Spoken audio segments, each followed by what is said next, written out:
आज का पवित्र बाइबल वचन है लेव्यवस्था, उसका 15 अध्याय 1 से 33 पद। जैसा लिखा है, फिर यहोवा ने मूसा से कहा कि इस्राएलियों से कहो कि जिस जिस पुरुष के प्रमेह हो तो वह प्रमेह के कारण से अशुद्ध ठहरे, और चाहे बहता रहे चाहे बहना बंद भी हो तो भी उसकी अशुद्धता बनी रहेगी।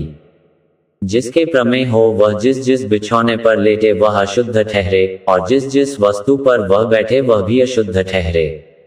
और जो कोई उसके बिछौने को छुए वह अपने वस्त्रों को धोकर जल से स्नान करे और सांझ तक अशुद्ध ठहरा रहे।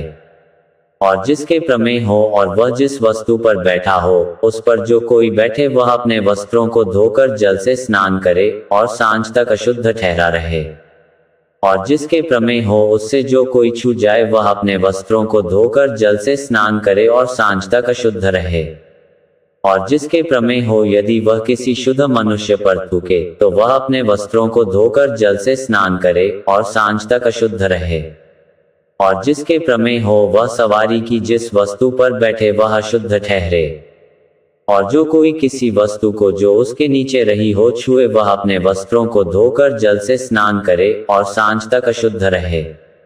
और जिसके प्रमेह हो वह जिस किसी को बिना हाथ धोए छुए वह अपने वस्त्रों को धोकर जल से स्नान करे और सांझ तक अशुद्ध रहे।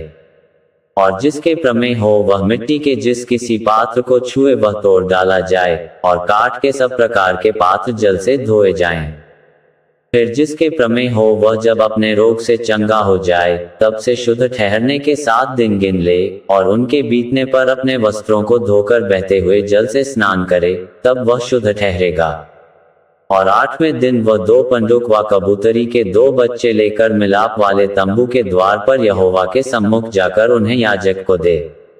तब याजक उनमें से एक को पाप बलि और दूसरे को होम बलि के लिए भेंट चढ़ाए, और याजक उसके लिए उसके प्रमेह के कारण यहोवा के सामने प्रायश्चित करे। फिर यदि किसी पुरुष का वीर्य स्खलित हो जाए तो वह अपने सारे शरीर को जल से धोए और सांझ तक अशुद्ध रहे। और जिस किसी वस्त्र व चमड़े पर वह वीर्य पड़े वह जल से धोया जाए और सांझ तक अशुद्ध रहे। और जब कोई पुरुष स्त्री से प्रसंग करे तो वे दोनों जल से स्नान करें और सांझ तक अशुद्ध रहें। फिर जब कोई स्त्री ऋतुमती रहे तो वह 7 दिन तक अशुद्ध ठहरी रहे, और जो कोई उसको छुए वह सांझ तक अशुद्ध रहे। और जब तक वह अशुद्ध रहे तब तक जिस जिस वस्तु पर वह लेटे और जिस जिस वस्तु पर वह बैठे वे सब अशुद्ध ठहरें। और जो कोई उसके बिछौने को छुए वह अपने वस्त्र धोकर जल से स्नान करे और सांझ तक अशुद्ध रहे। और जो कोई किसी वस्तु को छुए जिस पर वह बैठी हो वह अपने वस्त्र धोकर जल से स्नान करे और सांझ तक अशुद्ध रहे। और यदि बिछौने व और किसी वस्तु पर जिस पर वह बैठी हो छूने के समय उसका रूधिर लगा हो तो छूनेहारा सांझ तक अशुद्ध रहे। और यदि कोई पुरुष उससे प्रसंग करे और उसका रूधिर उसके लग जाए तो वह पुरुष 7 दिन तक अशुद्ध रहे, और जिस जिस बिछौने पर वह लेटे वे सब अशुद्ध ठहरें। फिर यदि किसी स्त्री के अपने मासिक धर्म के नियुक्त समय से अधिक दिन तक रूधिर बहता रहे व उस नियुक्त समय से अधिक समय तक ऋतुमती रहे तो जब तक वह ऐसी दशा में रहे तब तक वह अशुद्ध ठहरी रहे।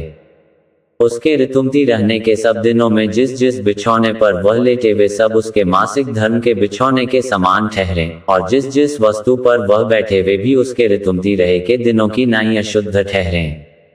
और जो कोई उन वस्तुओं को छुए वह अशुद्ध ठहरे, इसलिए वह अपने वस्त्रों को धोकर जल से स्नान करे और सांझ तक अशुद्ध रहे।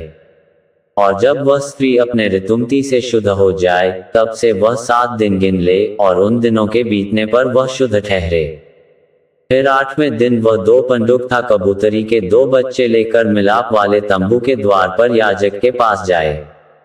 तब याजक एक को पाप बलि और दूसरे को होम बलि के लिए चढ़ाए, और याजक उसके लिए उसके मासिक धर्म की अशुद्धता के कारण यहोवा के सामने प्रायश्चित करे। इस प्रकार से तुम इस्राएलियों को उनकी अशुद्धता से न्यारे रखा करो, कहीं ऐसा ना हो कि वे यहोवा के निवास को जो उनके बीच में है अशुद्ध करके अपनी अशुद्धता में फंसे हुए मर जाएं। जिसके प्रमेय हो, और जो पुरुष वीर्यस्खलित होने से अशुद्ध हो, और जो स्त्री ऋतुमती हो, और क्या पुरुष क्या स्त्री, जिस किसी के धातु रोग हो, और जो पुरुष अशुद्ध स्त्री के प्रसन्न करे, इन सबों के लिए यही व्यवस्था है। यहाँ तक इस वचन के द्वारा आपको बहुतायत से आशीष मिले। आमीन।